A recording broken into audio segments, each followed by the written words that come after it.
The October air carried a sharp chill as Amara Johnson guided her weathered Toyota Corolla down a winding road in Asheville, North Carolina, the Blue Ridge Mountains rising like silent sentinels around her. The vibrant foliage, blazing reds, golds, and oranges, framed the landscape, starkly contrasting the gray uncertainty clouding her life. At 29, Amara, a Black American nurse, had faced rejection after rejection. 30 letters from hospitals across the state, each citing budget cuts, hiring freezes, or her uneasy fit.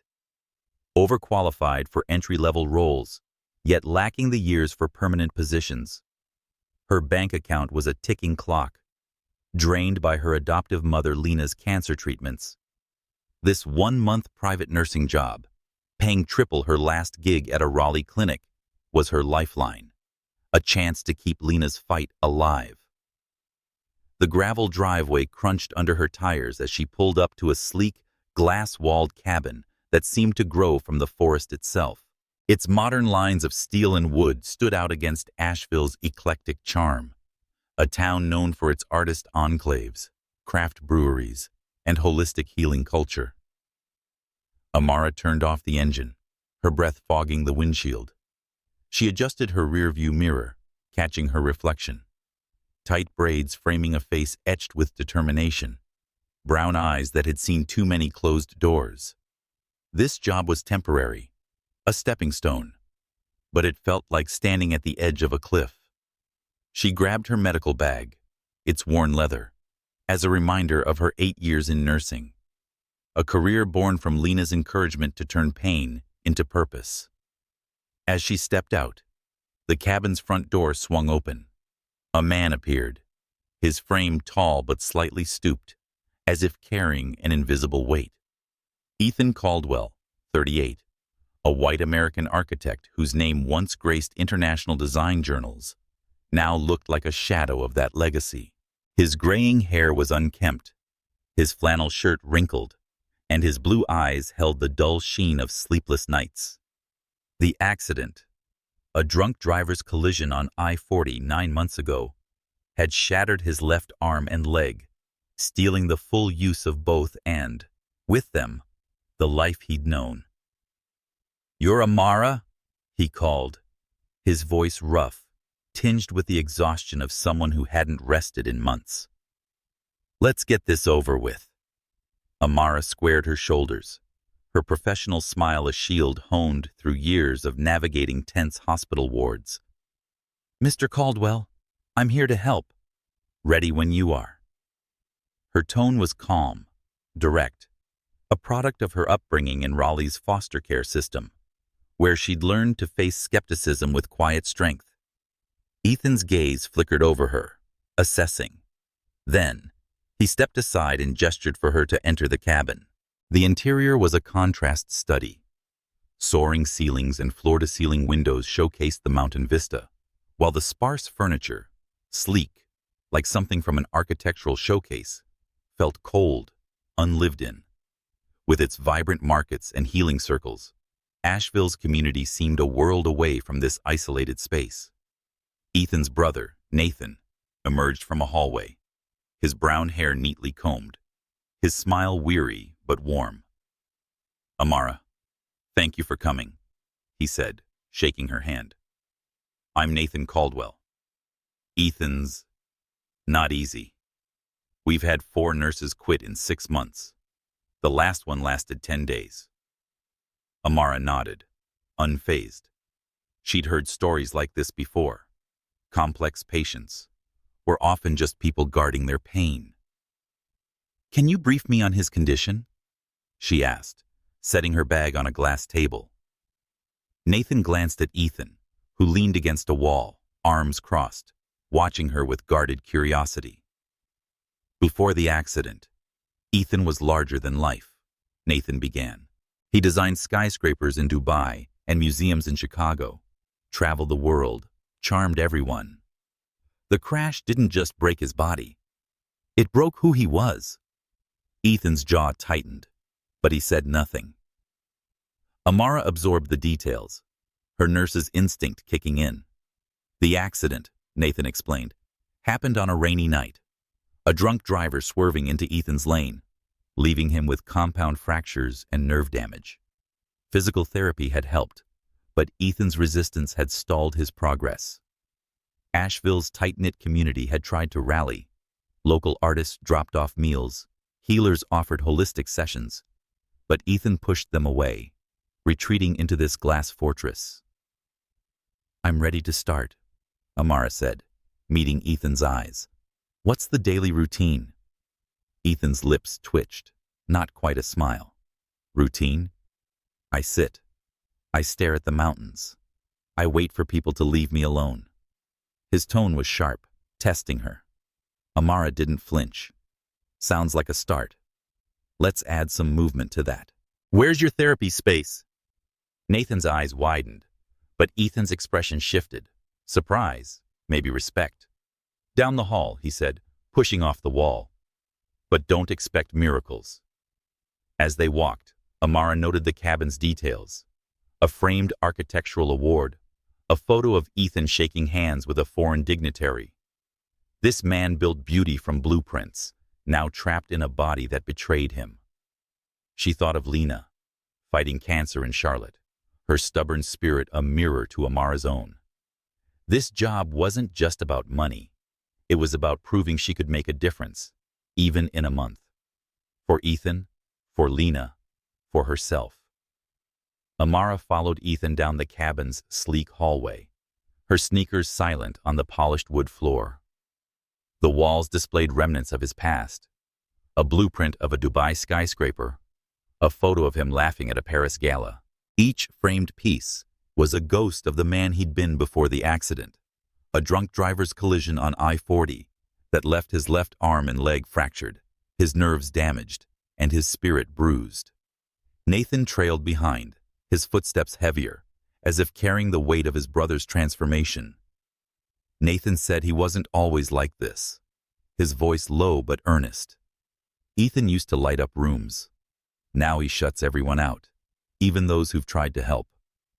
They reached Ethan's study, a room bathed in light from floor-to-ceiling windows that framed the Blue Ridge Mountains' October glow. A massive oak desk dominated the space, cluttered with untouched sketch pads and a single coffee mug, its handle chipped from use. Ethan sat heavily, his right hand gripping the mug like an anchor, his left arm resting stiffly at his side. "So, Nurse Johnson," he said, his tone laced with challenge. "What's the plan? Gonna fix me in 30 days?"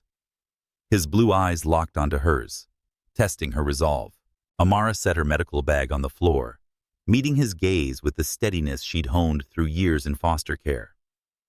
Growing up in Raleigh, shuffled between homes since she was 5, she'd learned to face skepticism with unflinching calm. Foster parents had doubted her. Social workers had overlooked her. But Lena, her adoptive mother, had seen her strength, teaching her to push through rejection with grit. Amara said, "I'm not here to fix you," pulling a chair across from his desk without waiting for an invitation. "I'm here to help you move again. You decide what that looks like." Ethan's eyebrows lifted, a flicker of surprise breaking his guarded mask. The others tried pep talks about reaching my potential. "You're different." Amara's lips curved into a half smile. They probably meant well. "I'm just practical. You need someone who'll call you out when you're stalling." Nathan, lingering in the doorway, let out a soft chuckle. "She's got your number, Ethan." The architect's mouth twitched. Not quite a smile, but close. "Fine. Please tell me what I'm in for." She opened her tablet and pulled up Ethan's medical records. "Your chart says you've skipped physical therapy for 3 months. Nerve damage and muscle atrophy in your left side. But your doctors noted potential for improvement with consistent work. We'll start with range of motion exercises and light resistance." "Small steps." Ethan scoffed, leaning back. "Small steps? I designed a museum that won an AIA award. Now I can't tie my shoes without a fight." His voice was sharp. But Amara caught the undercurrent of grief, the kind she'd seen in patients who mourned their former selves. "You built that museum with patience," she countered. "The same skill applies here. One step, one day at a time." She leaned forward, her voice firm but warm. "I've seen people rebuild lives from less. Asheville's full of artists, healers, folks who've lost everything and started over. You're not alone in this." Ethan's gaze softened slightly, as if her words had stirred something dormant. Asheville's community, with its vibrant markets and DIY spirit, was known for second chances, a fact Amara had learned from local nurses during her job hunt. She hoped it would resonate with him. Nathan stepped forward, his face a mix of hope and worry. "Ethan, she's right. Remember how the co-op sent you that quilt last month? Or when the brewery folks offered to host a fundraiser? You keep pushing them away." Ethan's jaw tightened. "I don't need pity." Amara shook her head. "It's not pity. It's a community. In Raleigh, I saw kids in foster care survive because neighbors stepped up. You've got that here, whether you like it or not." Her words, drawn from her hard-won lessons, hung in the air. Ethan studied her, his defensiveness wavering. "You sound like you know what it's like to be on the outside." Amara nodded, her guard lowering just enough. "I do. Spent years proving I belonged. That's why I'm here, to help you prove you still do." For a moment, silence stretched between them, charged with mutual recognition. Ethan's hand loosened on the mug. "All right, Nurse Johnson," he said, his voice softer. "Show me these exercises. But don't expect me to like it." She stood, pulling out a resistance band from her bag.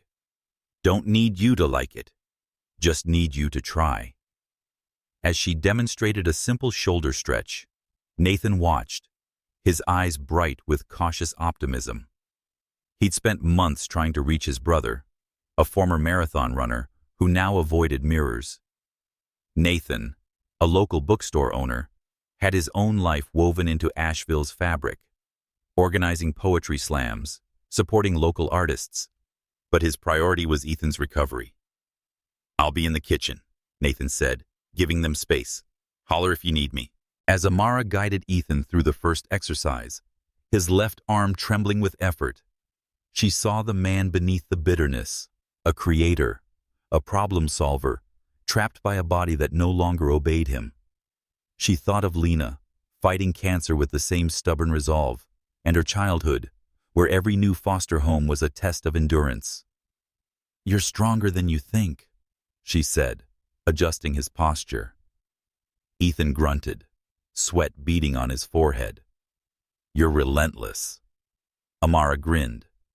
"You're welcome." By the end of the session, Ethan's breathing was heavy, but he'd completed every rep. As Amara packed her bag, he spoke, his voice low. "The others looked at me like I was broken. You look at me like I'm just stubborn." She paused, meeting his eyes. "Stubborn is not a bad thing. It's what gets you through. Asheville's built on stubborn people, artists, musicians, folks who don't quit. You fit right in." For the first time, Ethan's lips curved into a real smile, faint but genuine. "Maybe you're not so bad, Nurse Johnson." Amara's laugh was warm, a spark in the quiet room. "Perhaps you're not either, Mr. Caldwell." The morning sun filtered through the cabin's vast windows, casting golden streaks across the kitchen, where Amara Johnson stood, arranging her therapy equipment on the counter. The Blue Ridge Mountains loomed outside, their peaks softened by a haze, which mirrored the room's quiet tension. Ethan Caldwell sat at the table, struggling to butter a slice of toast with his right hand, his left arm stiff and uncooperative from the nerve damage sustained in the I-40 crash 9 months prior. His jaw was set, frustration evident in the tight grip on the knife. But Amara noted a subtle shift from yesterday, a flicker of determination in his blue eyes, sparked by their first therapy session. Amara pulled out her tablet and reviewed Ethan's chart. She said, "We'll build on yesterday's range of motion work." Her voice steady but warm. "Add some light resistance to strengthen your shoulders and hips." Ethan grunted, the knife slipping against the toast. "Sounds like a punishment." Amara's lips twitched into a smile. "Think of it as a challenge. You used to design buildings that defied gravity. This is just a different kind of blueprint." Her words were deliberate, rooted in the resilience she'd cultivated through a childhood of uncertainty. Growing up in Raleigh's foster care system, Amara had learned to navigate instability early. From age 5, she'd been shuttled between homes, each one a temporary promise that rarely lasted. Some foster parents were kind, but distant. Others saw her as a burden. By 12, she'd built walls around her heart, trusting no one until Lena, a schoolteacher with a fierce spirit, adopted her. Lena taught Amara that resilience wasn't just surviving, but choosing to thrive despite the odds. That lesson drove her nursing career, pushing her to see patients like Ethan not as broken, but as works in progress.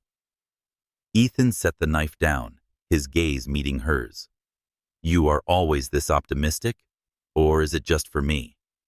Amara laughed softly, setting a resistance band on the table. "It's not optimism. It's an experience. I've seen people claw their way back from worse. You've got the tools. You need to use them." She thought of Lena, battling breast cancer in Charlotte, her stubborn fight a mirror to Amara's own. This job wasn't just about paying medical bills, but proving she could help someone rebuild, just as Lena had helped her. Nathan entered the kitchen, carrying a stack of books from his Asheville bookstore. His presence was steady, grounding, a contrast to Ethan's volatility. "Morning," he said, setting the books down. "Thought I'd drop these off. Some local architecture journals. Might spark something." Ethan glanced at the stack, his expression unreadable. "Trying to remind me who I was?" Nathan sighed, running a hand through his hair. "Trying to remind you who you still are. Asheville's full of people reinventing themselves. You could too." Amara caught the undercurrent of Nathan's words. As a bookstore owner, he was woven into Asheville's vibrant community. Poetry readings at his shop, art walks with local painters, even yoga sessions hosted by holistic healers. He'd told her yesterday how the town had rallied around Ethan post-accident, dropping off casseroles and offering support, only to be rebuffed. "Nathan's right," Amara said, handing Ethan the resistance band. "This town thrives on second chances. I saw it in Raleigh, too. Community can be a lifeline if you let it." Ethan's fingers closed around the band, his movements hesitant. "Community didn't stop Claire from leaving," he said, his voice low. Amara paused, recognizing the name from Nathan's earlier briefing. Ethan's ex-fiancée, who'd walked away 3 weeks after the crash, unable to handle his recovery. The betrayal still lingered in his posture, a wound as raw as his physical injuries. Amara set her tablet down, leaning forward. Claire's choice was hers, not Asheville's, not yours. You're still here, Ethan. That's what matters. Her words, drawn from her scars, hit home. In foster care, Amara had faced rejection time and again, each move a reminder that permanence was fragile. Yet Lena had shown her strength came from within, not others' approval. She saw that same potential in Ethan, buried beneath his anger. She said, "Let's try the band," guiding his left arm into a slow stretch. His muscles trembled, but he followed her lead, his focus sharpening. "You're tougher than you look," he muttered, a grudging respect in his tone. As they worked, Nathan watched from the counter, his eyes softening. He'd spent months trying to reach Ethan, balancing his bookstore's demands with his brother's care. Amara sensed Nathan's struggle, loyalty to Ethan clashing with the exhaustion of watching him retreat. "You're good at this," Nathan said quietly. "Most nurses have given up by now."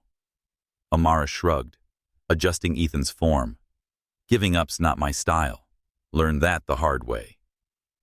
The session ended with Ethan completing a full set of stretches, sweat on his brow, but a spark of pride in his eyes.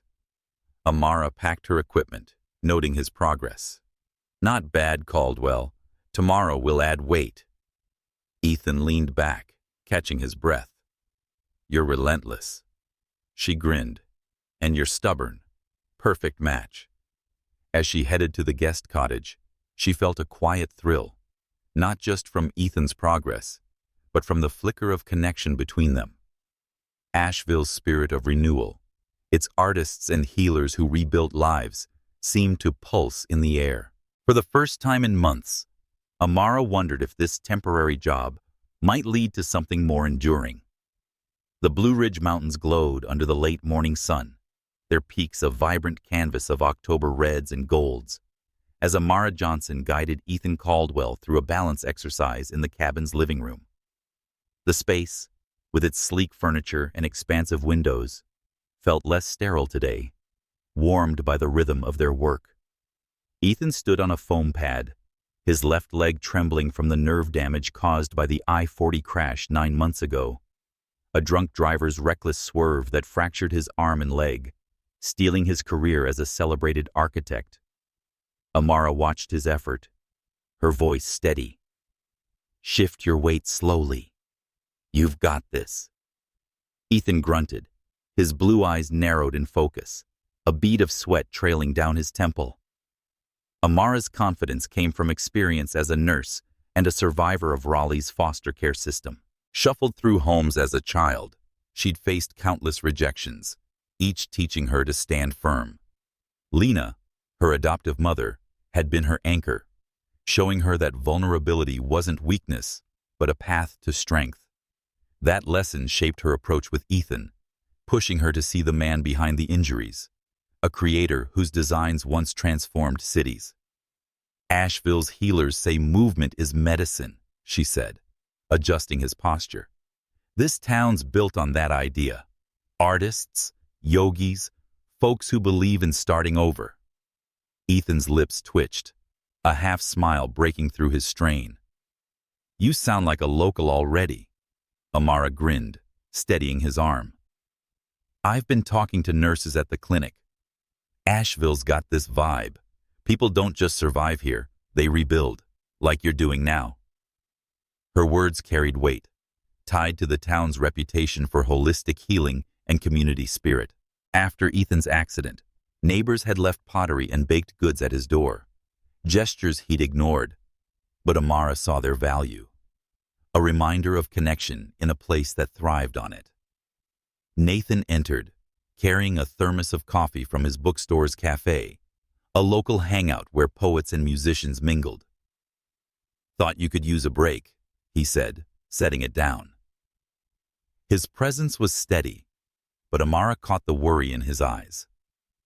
As Ethan's brother, Nathan had watched him spiral, from a marathon-running architect to a recluse who shunned Asheville's support.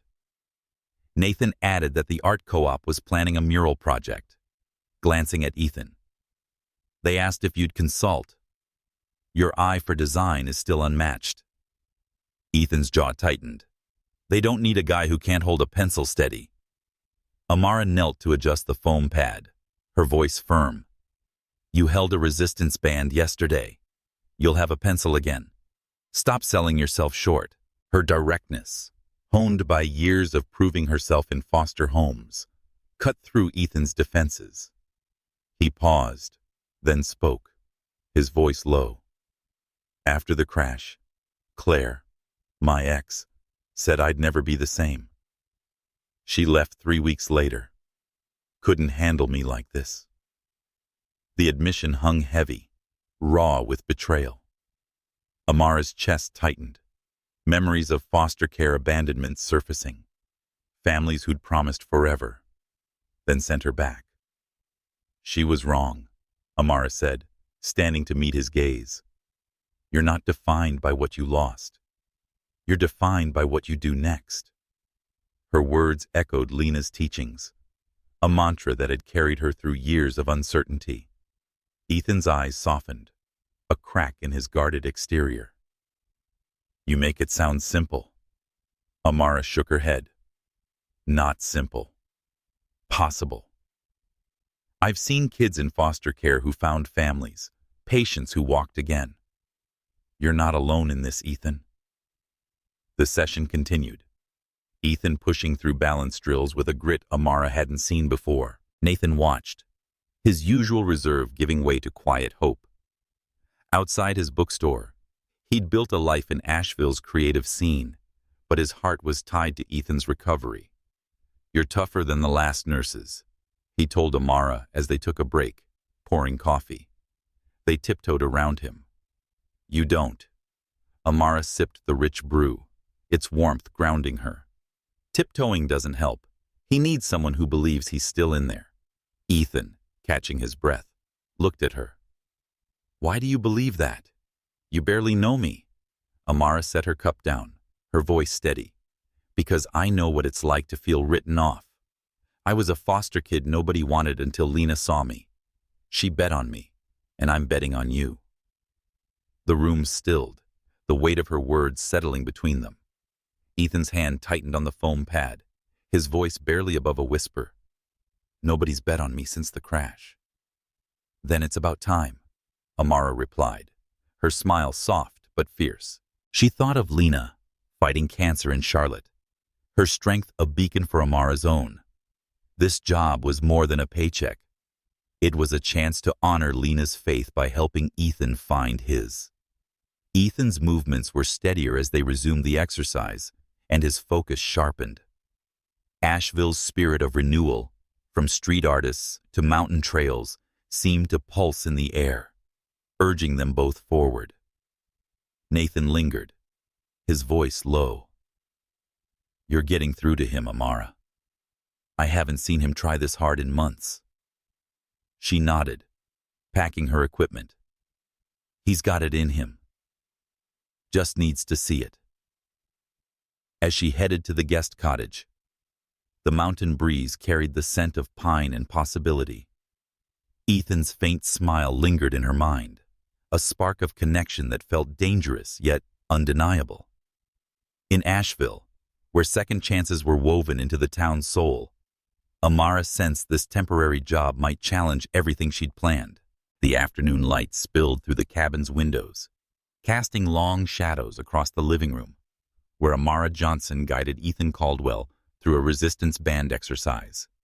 The Blue Ridge Mountains stood sentinel outside, their October hues a quiet backdrop to the tension in Ethan's frame. His left arm, weakened from the I-40 crash that shattered his bones and career, strained against the band. Amara's voice was calm but firm. Slow and steady, Ethan. Keep your elbow aligned. He gritted his teeth, his blue eyes flashing with effort, a marked improvement from the man who'd resisted her just days ago. Amara's confidence stemmed from her past, forged in the instability of Raleigh's foster care system. Each new home had been a test of endurance, teaching her to adapt to chaos.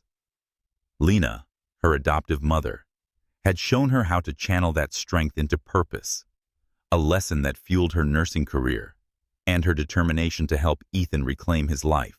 She said, "You're doing better than yesterday." Adjusting the band's tension. Focus on the progress, not the struggle. Ethan's jaw relaxed slightly, a flicker of trust in his gaze. The session took a turn when Ethan attempted a leg exercise. His left knee buckled, and a sharp cramp seized the muscle. He stumbled against the wall, a string of curses escaping as he gripped the band tightly. "This is pointless," he growled, his voice thick with frustration. Amara knelt beside him, her hands steadying his leg. "It's not meaningless. Pain's part of the process. We stop when you're ready to try again." Her words, rooted in years of pushing through her setbacks, held no judgment, only patience. Ethan slumped against the wall, his breathing heavy. You don't get it. This isn't just pain. It's a reminder of everything I've lost. Amara met his eyes, seeing the architect who'd once shaped skylines, now wrestling with a body that betrayed him. I do get it, she said softly. I lost homes, trust, and years of my life in foster care. But Lena taught me you don't get stuck in the loss. You build from it. Ethan's expression softened, but Amara's phone buzzed on the coffee table before he could respond. The screen read, Charlotte Regional Medical Center. Her heart sank. She answered, her voice tight. This is Amara. Dr. Martinez's voice came through, clipped but urgent. It's about Lena. She reacted to her latest chemo. She's stable, but we need you here to discuss her treatment plan. Amara's hand gripped the phone, memories of foster care's uncertainty flooding back. Nights wondering if she'd lose another home. Lena was her anchor, the one constant in a life of impermanence. I'll be there tonight, she said, her voice barely steady. Ethan watched, his frustration forgotten. What's wrong? He asked as she hung up. Amara's throat tightened, but she forced the words out. It's Lena, my adoptive mother. She's got breast cancer, stage 3. She's stable, but I need to go to Charlotte. Her eyes met his, vulnerability breaking through her professional mask. She's the only family I've got. Ethan's face softened, a rare glimpse of the man who'd once charmed colleagues across continents. Go, he said, his voice firm. Family comes first. Amara hesitated, her nurse's instinct clashing with her crisis. But your therapy, your progress. I can't leave you without support. Ethan shook his head, pushing himself upright with effort. I'll manage. You've shown me enough to keep going. His words carried a weight Amara hadn't expected, a commitment born from her belief in him. She nodded, swallowing hard. I'll return as soon as possible. As she packed in the guest cottage, her mind raced. Lena's illness had driven her to take this job, its high pay a lifeline for medical bills that insurance barely touched. Leaving now felt like risking everything. Her income, Ethan's recovery, the fragile connection they'd built. Nathan appeared at the door, his face etched with concern. I heard about Lena, he said, and his bookstore's community spirit is evident in his offer. I can stay with Ethan and keep an eye on him. Asheville's got a network. Local nurses can step in if needed. Amara managed a grateful smile. Thank you, Nathan. That means a lot. She glanced at the cabin, where Ethan stood in the living room, picking up the resistance band with his good hand. He began a slow stretch, his movements deliberate, pain etched in his features, but determination stronger. Amara's chest tightened. She hadn't realized how much his effort mirrored her fight to hold on to hope. Asheville's ethos of resilience, from street musicians to holistic clinics, seemed to pulse in his actions, a quiet defiance against despair. As she drove toward Charlotte, the mountains fading in her rearview mirror, Amara felt the weight of her choices. This job was meant to be temporary, a means to an end, but Ethan's progress and growing bond had shifted something in her. She thought of Lena, whose stubborn love had saved her from foster care's isolation, and Asheville, a town that rebuilt lives. Could she find a home here? Not just for a month, but for good? The question lingered as the highway stretched ahead, carrying her toward one crisis and away from another. The Blue Ridge Mountains stood silent beyond the cabin's windows, their October colors muted by dawn's mist, as Ethan Caldwell sat in the living room, a resistance band looped around his wrist. The quiet was deafening, starkly contrasting to the days filled with Amara Johnson's steady voice guiding his exercises. Now stretching into its third day since she left for Charlotte, her absence felt like a void in the house. The I-40 crash that had fractured his left arm and leg 9 months ago had left him accustomed to isolation. Still, This solitude was different, unwanted, heavy with the echo of Amara's encouragement. He stretched his arm, wincing at the familiar ache, but pushed through, driven by her belief in him. Ethan's thoughts drifted to the accident, the drunk driver's headlights blinding him before the collision stole his mobility and his career as an architect. The pain had been physical then, but now it was the fear of being seen as helpless that gnawed at him. Amara's directness had challenged that fear, and her words, "You're stronger than you think," replayed in his mind. He glanced at the guest cottage, its windows dark, and felt a pang. She'd left to be with Lena, her adoptive mother, whose cancer treatment had hit a crisis. Ethan understood family, even if his own felt fractured since his ex, Claire, walked away. Nathan had offered to stay, his brother's voice gentle over coffee at his bookstore the day before. "You don't have to do this alone," he'd said, his eyes reflecting the strain of balancing his business with Ethan's care. But Ethan had declined, needing to prove something, to himself, to Amara. "I'm fine," he'd told Nathan, the words more conviction than truth. Asheville's community, with its tight-knit artists and healers, had tried to support him. Handmade cards, invitations to local music nights, but he'd pushed them away, fearing pity. Now, alone, he wondered if Amara's community talk had a point. He moved to his study, the oak desk cluttered with sketch pads untouched since the crash. Amara's influence lingered, urging him to try. He picked up a pencil, his left hand shaky but steadier than before, and began sketching. The lines formed a vision, a rehabilitation center designed for accessibility, inspired by Asheville's need for rural health care.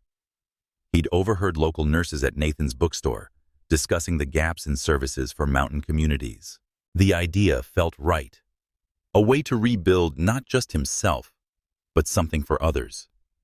Each stroke of the pencil was a small victory, a defiance of the man he'd been, angry, resigned.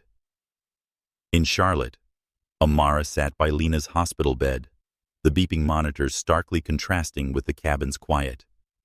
Lena's face, lined but resolute, held the strength that had pulled Amara through foster care's uncertainties. Those years, bouncing between Raleigh homesteads, taught her to guard her heart and expect goodbyes. Lena had changed that, adopting her at 13, showing her that love could be permanent. Now, facing Lena's fragile recovery, Amara felt that old fear resurface, losing the one person who'd stayed.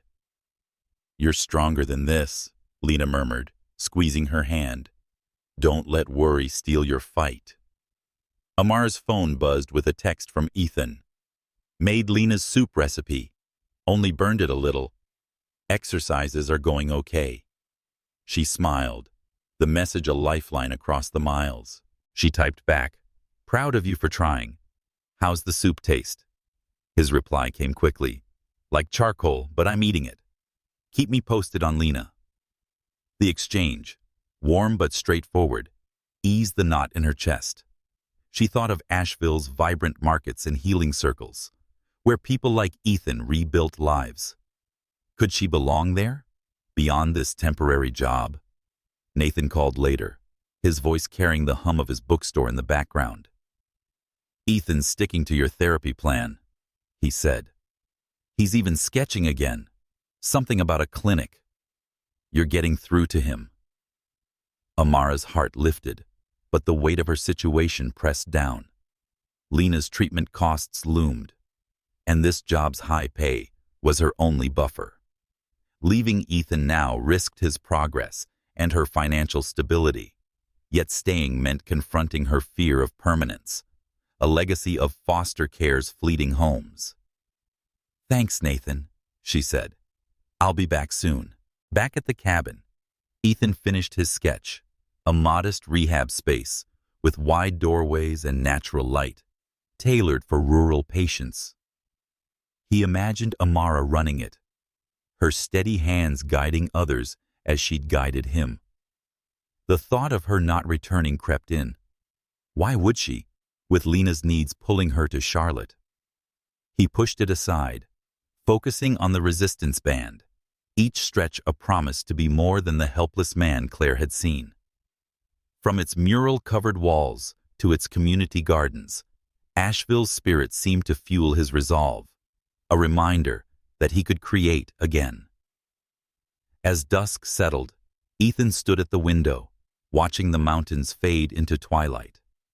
The solitude, once a refuge, now felt like a challenge. Amara's absence had clarified something. He wasn't just fighting for recovery, but for a life where he could matter. To her, to himself, to this town that refused to give up on him. He picked up the band again, determined to prove her faith wasn't misplaced, hoping she'd return to see it. The gravel driveway crunched under Amara Johnson's tires as she pulled up to Ethan Caldwell's cabin, the Blue Ridge Mountains glowing with October's fiery palette. After 5 days in Charlotte, exhaustion weighed on her, but relief flickered in her chest.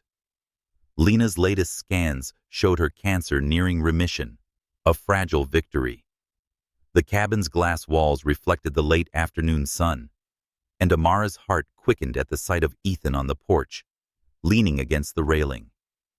His posture was steadier, his left arm less rigid, a testament to the progress he'd made since the I-40 crash that had fractured his body and spirit. His blue eyes met hers, a mix of surprise and warmth, breaking through his usual reserve. "You came back," he said, his voice carrying a quiet wonder as she climbed the steps. Amara managed a tired smile. "Told you I would." Lena's stronger than ever. She practically ordered me to return here. Ethan's laugh was genuine, a sound she hadn't heard before. "I like her already." He stepped aside, gesturing for her to enter. The living room had transformed. Resistance bands and a yoga mat were neatly arranged near the windows, a therapy journal on the coffee table, filled with Ethan's meticulous notes on exercises and pain levels. Amara's breath caught at the sight of sketch pads on his desk, covered in detailed drawings of a rehabilitation center. "You've been busy," she said, moving to the desk, her fingers tracing the lines of a blueprint. The design was elegant yet practical. Wide doorways, natural light, a space tailored for rural Asheville's underserved patients. Ethan followed, his steps more confident than when she'd left. "He admitted I pushed harder while you were gone," his voice low. "I wanted to prove something to you and me." Amara turned, meeting his gaze. "You did." "This is incredible, Ethan." Her words carried the weight of her foster care past, where every small victory was a step toward stability. In Charlotte, Amara had sat by Lena's bedside, grappling with the fear of loss that had haunted her since her years in Raleigh's foster care system. Each temporary home had taught her to brace for goodbyes, but Lena's stubborn love had shown her that permanence was possible. Now, seeing Ethan's progress, Amara felt a parallel hope. She said Lena's responding well to the new treatment, setting her bag down. "She's got a shot at remission, but it means monthly check-ins in Charlotte. I need to figure out what's next." Her voice wavered, the weight of her financial burdens, Lena's medical bills, pressing down. Ethan poured coffee from a pot, handing her a mug. "He said this place felt empty without you," his tone soft but deliberate. "Not just the therapy, the house, the air. You make it alive." Amara's chest tightened, her professional boundaries blurring. She thought of Asheville's vibrant community, street markets, and healing circles, where people like her and Ethan could belong. "I felt it too," she admitted, sipping the coffee. "But staying means risking a lot. My savings, my career. Lena's care isn't cheap." Nathan's voice came from the doorway, his arrival quiet but purposeful. "You're back," he said, his smile warm. As a local bookstore owner, Nathan was a fixture in Asheville's creative scene, organizing open mics and art walks. His loyalty to Ethan kept him tethered to the cabin, but his life was thin. He added that Ethan's been a different man these past few days, glancing at his brother. He's sketching, exercising, and even smiling once or twice. "You're good for him, Amara." She nodded, grateful but uneasy, the stakes of her temporary role growing heavier. Ethan gestured to the sketches. "This is for a rehab center here in Asheville," he said. "I researched local needs, and rural areas lack accessible care. Your nursing skills, my designs, we could make something real." His words were bold, a vision born from his renewed purpose. Amara's mind raced.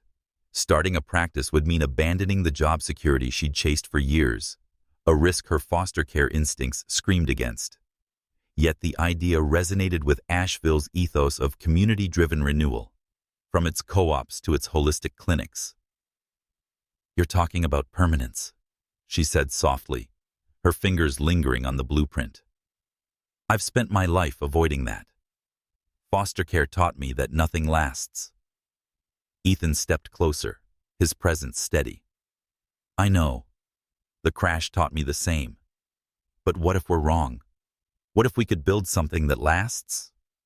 His eyes held hers, a spark of hope mingling with fear. Amara felt the pull of their connection, dangerous in its intensity. She thought of Lena, who'd urged her to choose what felt right, not just safe. Nathan cleared his throat, sensing the shift. He said, "I'll give you two some space," heading for the kitchen. His role as Ethan's anchor was clear, but so was his hope that Amara could reach his brother in ways he couldn't.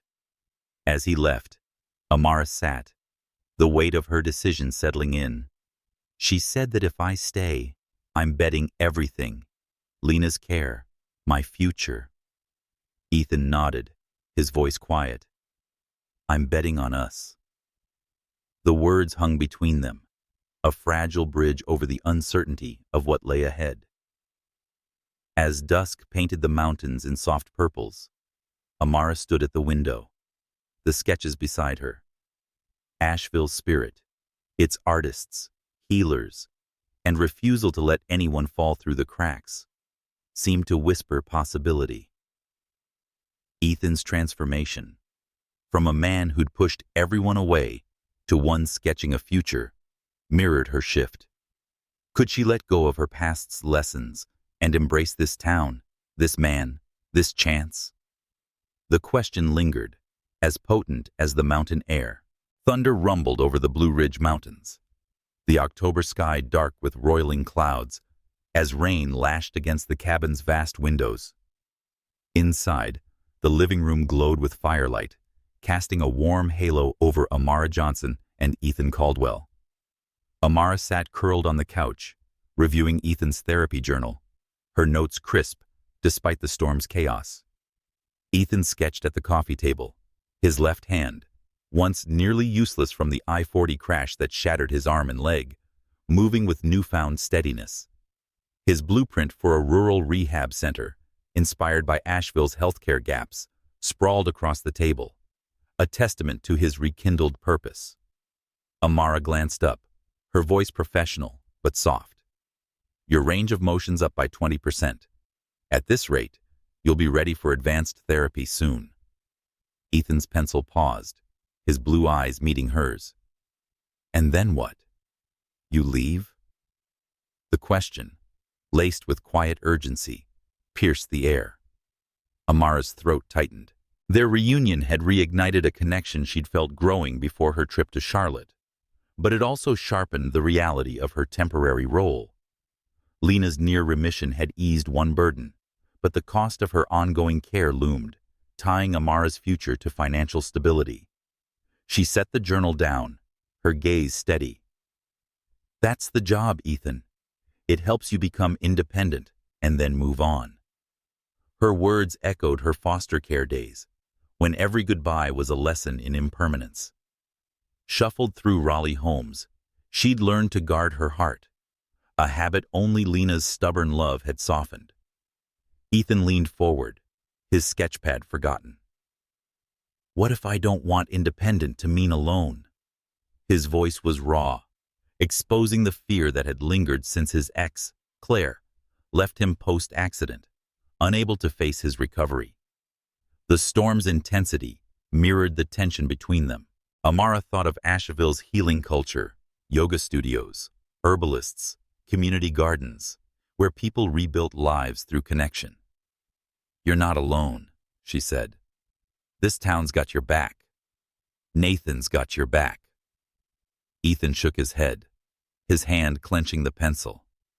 "It's not the same. You see me, not the architect I was, not the wreck I became, but me. That's different." His words struck deep, stirring memories of Lena seeing past Amara's foster care scars to the girl worth saving. Amara's fingers traced the journal's edge. "Seeing you is easy. Believing I can stay, that's harder."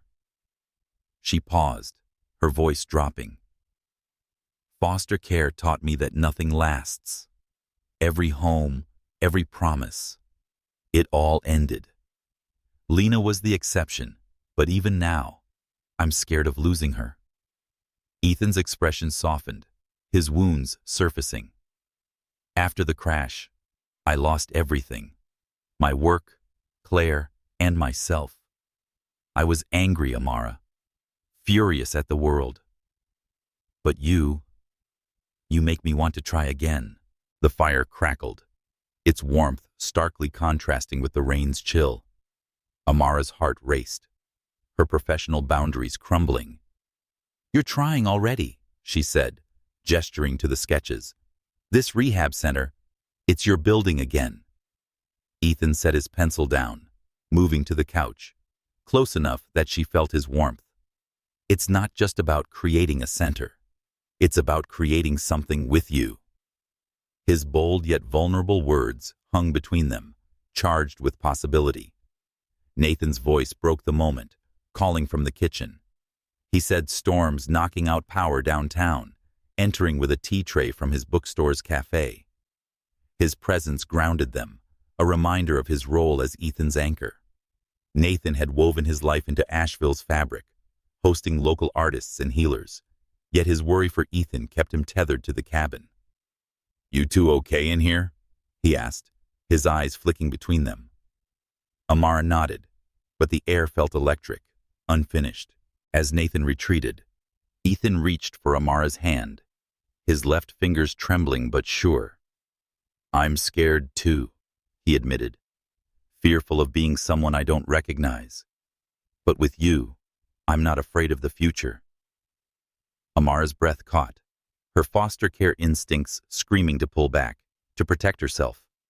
But his touch, steady despite his injuries, felt like Lena's hand years ago, promising permanence.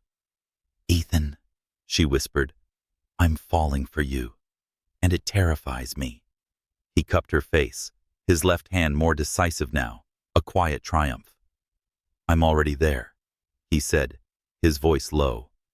The storm roared outside as he leaned in, his lips meeting hers in a kiss soft yet searing, full of months of unspoken longing. Amara melted into it, the boundaries of nurse and patient dissolving in the firelight. When they parted, her voice was raw. "This changes everything." Ethan's smile was gentle. "Good.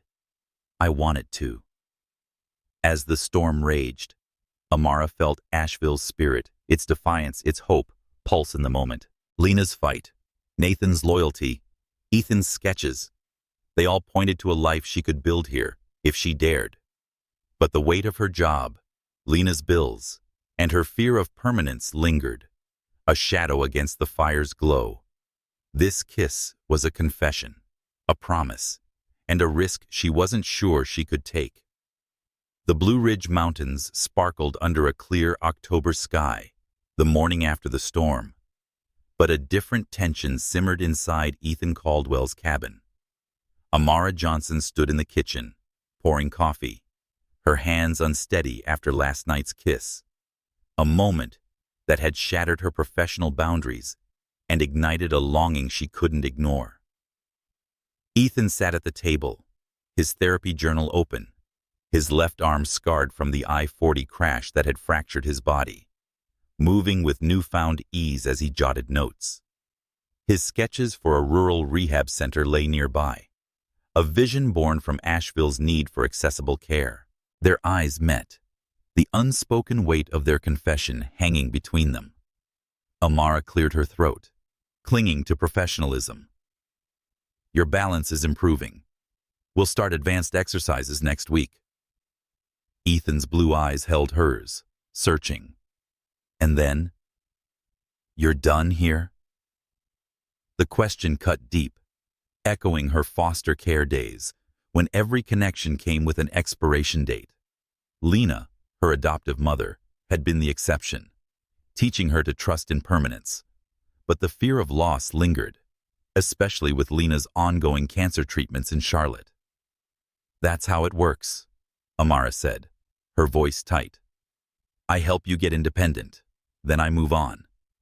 Before Ethan could respond, the sound of tires on gravel broke the silence.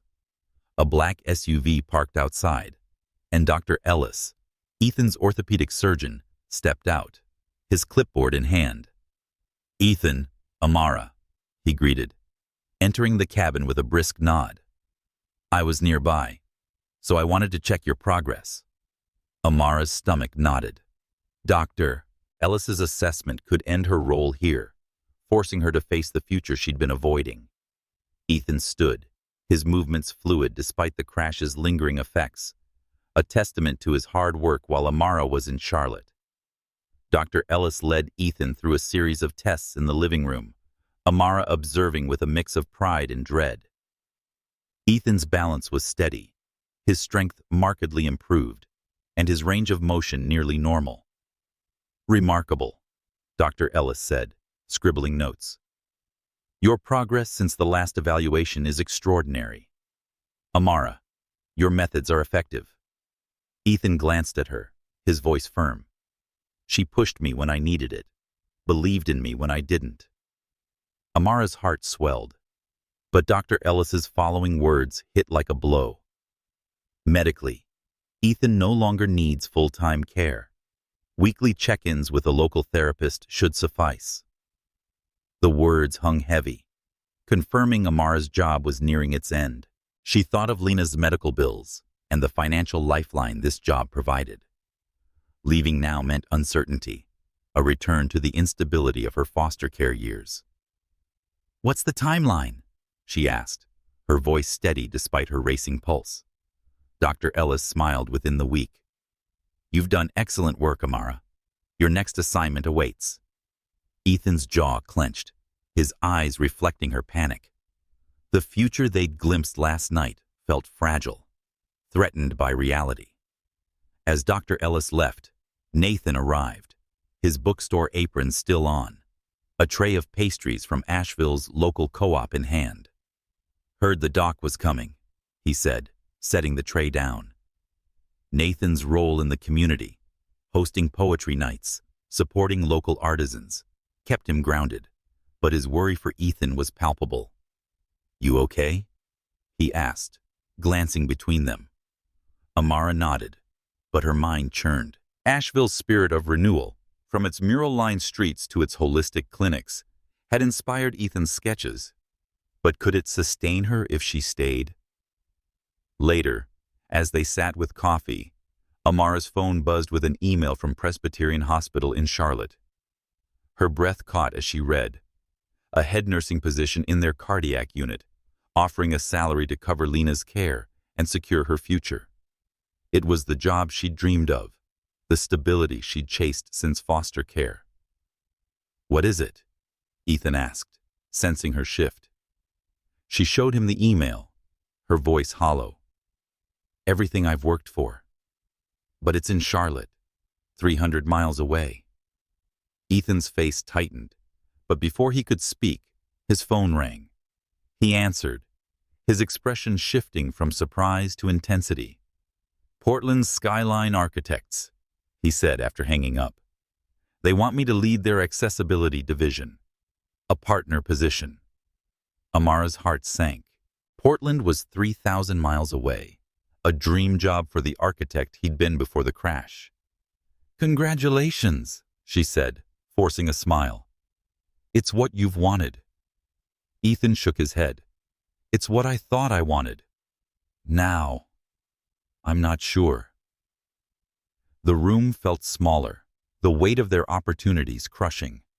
Amara thought of her foster care days, when every move meant leaving something behind. Lena had taught her to choose what lasted, but this choice, love or career, felt impossible.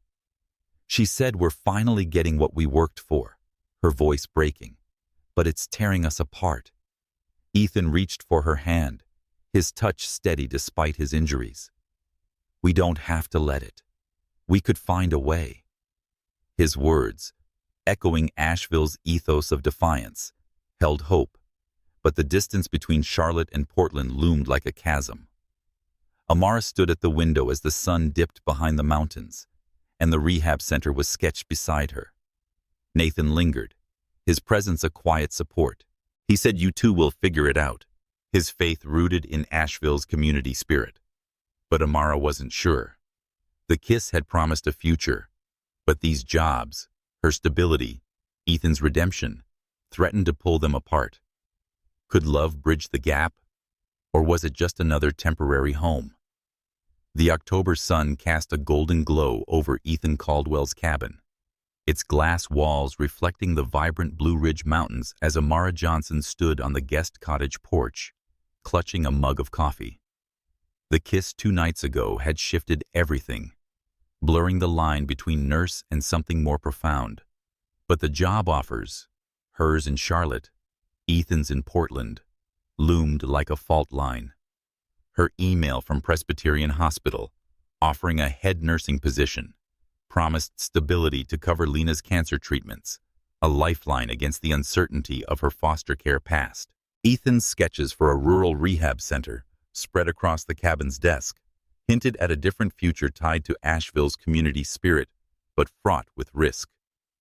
Ethan appeared, carrying a second mug, his left arm scarred from the I-40 crash that had stolen his mobility, moving confidently.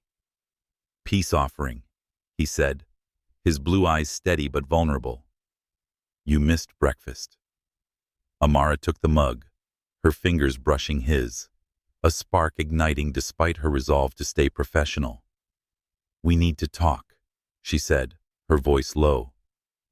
"About Charlotte, Portland, us." Ethan nodded, settling beside her on the porch steps. "I've been thinking about that too. There's another way, Amara, which is a third option." Her heart skipped, memories of foster care's fleeting promises surfacing. Every new home had dangled hope, only to vanish, leaving her wary of leaps into the unknown.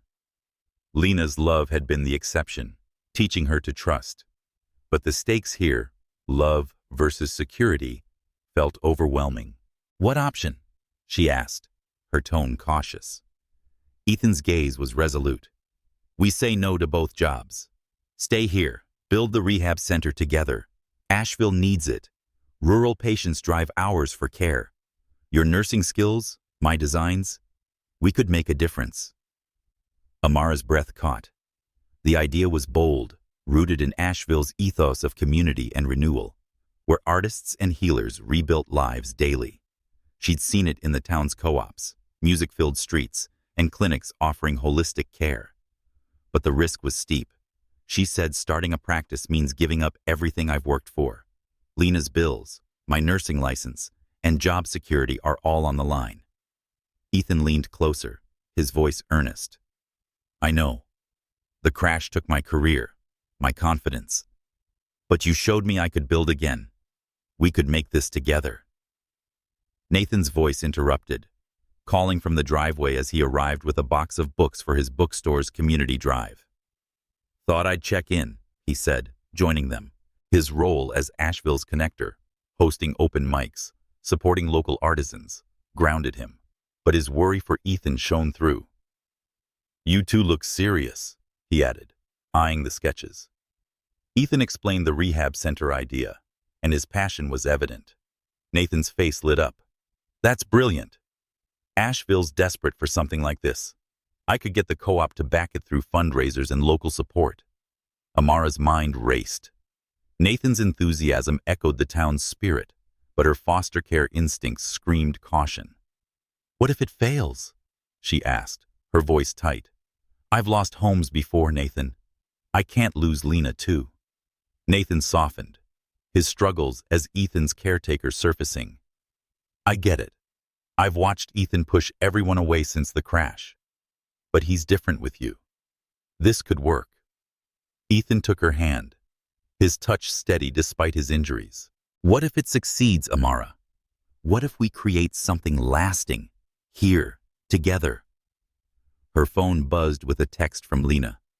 "Doctors say I'm stable. Thinking of you, baby.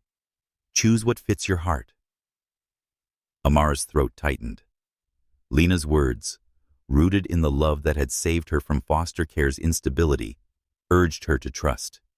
She thought of the crash that had broken Ethan, how he'd sketched again because of her. "She said you're talking about a life I've never dared imagine," her voice trembling. "Permanence scares me.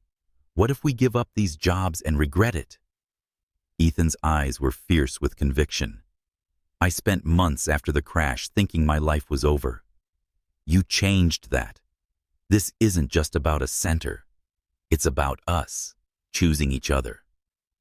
His words, echoing Asheville's defiance, stirred something profound in Amara. She thought of Lena, who'd moved to Asheville for treatment at Duke's oncology program, a possibility Ethan had researched. She said, "You've thought this through," half smiling. "Even Lena's care." Ethan nodded. "I want this to work for you, her, and us." Nathan stepped back, sensing the moment's weight. "I'll start rallying the community," he said. "You two figure out the rest." The mountains glowed in the fading light as he left, mirroring Amara's resilience. The rehab center could serve Asheville's rural communities, filling a gap she'd seen in her nursing work. But it meant betting on love, Ethan, and a future her foster care heart struggled to trust. "I'm scared," she admitted, her voice barely a whisper. Ethan squeezed her hand. "So am I. But I'd rather be scared with you than safe without you." As dusk settled, Amara stood, the coffee mug warm in her hands. Asheville's spirit, artists, healers, and stubborn hope seemed to pulse in Ethan's vision. Could she leap into this unknown, building a life where love was the foundation? The question burned, as urgent as the mountain air. The Blue Ridge Mountains stood cloaked in dawn's mist, their October hues muted as Amara Johnson sat on the guest cottage porch, her phone heavy. The weight of yesterday's proposal from Ethan Caldwell to reject their dream jobs in Charlotte and Portland and build a rehab center in Asheville pressed against her heart. The kiss they'd shared had ignited a hope she hadn't dared feel since her foster care days. Still, the email from Presbyterian Hospital, offering a head nursing position, promised the stability she'd chased to cover Lena's cancer treatments. Ethan's vision, sketched with hands scarred by the I-40 crash, offered a different future, one of love and risk, rooted in Asheville's community spirit. Ethan approached, his steps steady despite his injuries, carrying 2 mugs of coffee. "Couldn't sleep?" he asked, settling beside her on the steps. His blue eyes held a quiet resolve, a far cry from the man who'd once pushed everyone away. Amara took the mug, her fingers brushing his, the touch stirring memories of their confession. "Too much thinking," she said, her voice soft. "You?" Ethan's smile was faint. Too much feeling. The air between them crackled, charged with the deadline looming. Dr. Ellis expected her transition report by noon, and both job offers demanded answers today. Amara's foster care past, a tapestry of lost homes and broken promises, made her wary of leaps into the unknown. Lena's love had been her anchor, teaching her to trust, but the fear of failure lingered. "I got another email from Charlotte," she said, her voice steady despite her racing pulse. "They upped the salary and added relocation help. It's everything I've worked for." Ethan's jaw tightened, but his gaze remained soft. And Portland called again. "They're open to a satellite office here, focusing on rural accessibility. It's not a done deal, but it's a chance." Her breath caught. Ethan's willingness to reshape his career for her, for Asheville, was a bold echo of the town's ethos. Artists and healers who built new lives from scraps. She thought of Nathan, whose bookstore hosted community events, rallying locals to support their rehab center idea. "You're risking everything," she said, her voice trembling. "Your career, your recovery." Ethan took her hand, his left finger stronger now. "I'm risking it because I learned something from you. The crash took my old life, but you showed me I could build a new one with you." Amara's heart pounded, her foster care instincts screaming to choose safety. Lena's text from yesterday, "Choose what fits your heart," echoed in her mind. She stood, pacing the porch, the mountains a silent witness. "If I stay, I'm giving up security. Lena's bills, my career, it's all at risk. What if the center fails?" Ethan rose, his presence grounding. "What if it doesn't? What if we create something that lasts, like Lena did for you? I'm not asking you to abandon her. We'll find a way, with Duke's oncology program nearby." Nathan's voice came from the path, and his arrival was quiet but timely. "Morning," he said, carrying a stack of flyers for a community fundraiser. His role as Asheville's connector, organizing art walks, supporting local causes, made him the perfect ally for their vision. "The co-op's buzzing about your center," he told Ethan. "They want in." To Amara, he added, "You've changed him, you know. He's sketching, planning, living again." His words, rooted in his struggle to reach Ethan, carried weight. Amara nodded, her resolve wavering. She pulled out her phone, staring at Charlotte's email. The job was a fortress against her past's instability, but it meant leaving Ethan, this cabin, this town that felt like home. Asheville's spirit, its music-filled streets, its resilient community, had woven itself into her heart, much like Lena's love had years ago. "I'm scared," she admitted, tears pricking her eyes. "Afraid of choosing wrong." Ethan stepped closer, cupping her face. "You're all I have, Amara. Not just as a nurse, but as the person who made me believe in tomorrow. If you choose Charlotte, I'll support you. But I hope you'll choose us." The words broke something in her. She thought of the crash that had shattered Ethan, her years of loss, and the kiss that had promised more. She dialed Presbyterian Hospital, her voice steady. She said, "I'm grateful for the offer." Her eyes locked on Ethan's. "But I'm declining. I'm building something here." Hanging up, she exhaled, tears falling. "I'm choosing us," she said. "A small practice to start, using my savings. Lena can move here. We'll make it work." Ethan's face lit with amazement, his tears mirroring hers. "You're sure?" he asked. "Terrified and sure," she said, smiling through the tears. "Lena always said life's too short for choices that don't fit. This fits." Ethan pulled her into an embrace, his strength a quiet triumph. As the mountains glowed in the morning light, Amara felt Asheville's hope, its artists, healers, stubborn defiance, anchor her decision. The risk was real, but so was the love, a foundation stronger than any she'd known. Spring sunlight bathed the Blue Ridge Mountains, their peaks lush with new green, as Amara Johnson stood in the doorway of the Ethan Caldwell Healing Center, a modest but elegant building on the outskirts of Asheville. 6 months had passed since she'd declined the Charlotte job, choosing instead to build a life with Ethan Caldwell.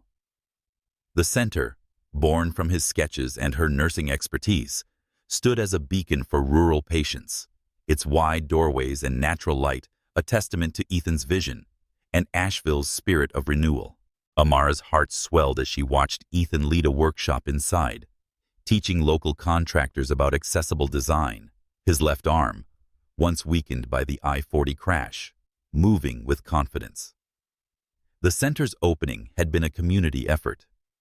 Asheville's artists and healers, from muralists to herbalists, had rallied behind the project, hosting fundraisers at Nathan's bookstore and local markets. Nathan, ever the connector, stood nearby, organizing a stack of flyers for the center's first community health fair. His loyalty to Ethan had deepened into pride, his role as a bookstore owner weaving him into the town's fabric. Poetry nights, art walks, and now this healing hub. "You've built something special," he said, glancing at Amara. "Ethan himself again. Thanks you." Amara smiled, her thoughts drifting to her foster care past. The instability of those Raleigh years, marked by fleeting homes and broken promises, had made her wary of permanence. Lena's love had been her anchor, teaching her to trust, and now Lena stood beside her, vibrant in remission. She'd moved to Asheville, whereas he managed treatments at Duke's nearby oncology program, and she had taken on the center's volunteer coordinator role. "This place feels like family," Lena said, her voice warm. "You took a chance, baby, and it paid off." Amara squeezed her hand, the fear of loss that once haunted her fading in the center's light. Inside, Ethan paused his workshop, his blue eyes finding Amara's across the room. He was her fiancé now, their engagement a quiet promise made over coffee one winter morning. The crash that had shattered his body and career seemed a distant memory, his strength returning through months of therapy she'd guided. "We're adding sensory gardens next," he told the contractors, his voice alive with purpose. Spaces for healing, not just bodies, but minds. Inspired by Asheville's holistic culture, the idea resonated with the group, who nodded enthusiastically. Amara stepped inside, her nursing scrubs a familiar comfort. The center was small, but growing, funded by her savings and community grants Nathan had helped secure. It served patients from rural counties, offering physical therapy and support groups, filling a gap she'd seen in her years of nursing. The financial risk had been steep, her savings dwindled, and licensing had been a maze. But Asheville's community had stepped up, from co-op donations to local nurses volunteering. "Any regrets?" Lena asked, her eyes twinkling. Amara looked at Ethan, then at the patient arriving for therapy, and shook her head, only to say, "I hadn't chosen this sooner." Ethan joined her, his hand brushing hers, a gesture that still sparked warmth. "You're quiet today," he said, his voice soft. "Everything okay?" Amara nodded, her smile genuine, just grateful. "This center, you, Lena, it's more than I dreamed of in foster care." Ethan's fingers intertwined with hers, his left hand steady, a quiet triumph. "You gave me back my purpose," he said. "I was lost after the crash, but you saw me. This is ours." His words echoed the town's ethos, where second chances were crafted daily in studios and clinics. Nathan approached, holding a flyer for the health fair. "The co-op's hosting a music night to raise funds," he said. "Half the town's signing up." His pride in Ethan and Amara was evident, and their success enriched his life. Lena chimed in. "I'm planning a patient support group for next week. Got a few artists designing posters." Her energy, undimmed by cancer, mirrored Asheville's relentless spirit. Amara felt the weight of her choice, to stay, love, build, settle into certainty. As the workshop ended, patients arrived, their faces reflecting hope. Amara guided a woman through a therapy session, her hands steady, her heart full. The center wasn't just a building. It was a legacy, a place where hearts and bodies found strength, just as she and Ethan had. Asheville's community, its musicians, healers, and stubborn dreamers, had made it possible, proving that love and risk could create something lasting. "We did this," Ethan whispered, standing beside her. Amara nodded, tears pricking her eyes. "We did." Would you choose love over a dream job? Have you ever risked everything for a chance at something real? Share your thoughts and let Asheville's spirit inspire you.